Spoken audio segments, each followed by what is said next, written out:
ko'ringlar ukalar. Sizlarga endi mana qo'linglardagi zormonda munojotga yo'l qo'ymaydi. Bekor qoldinglar, qaraverasizlar, bekor qoldi qaraverasizlar. Yolg'iz qolib ko'ringlar-da, mazza oladi. Qilib ko'ringlar-da. Mana hozir yolg'iz mashinada ketadigan ham gaplashib ko'ring-da. Yoki ertalab ishga ketyapti, gaplashib ko'ring-da. Ovoz chiqarib gapiring, обязательно qulog'ingizga eshitsin. Endi unisni his qilasiz.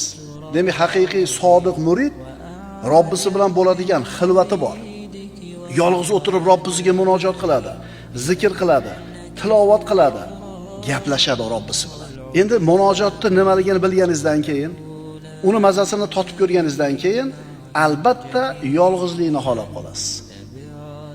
Payg'ambarimiz sollallohu alayhi vasallam mana 40 yoshga kirganlarida Nur tog'idagi Hiro g'orida chiqib haftalab o'tirganlar. Ana shu joyda payg'ambarimiz bir necha haftalab qolib ketganlar.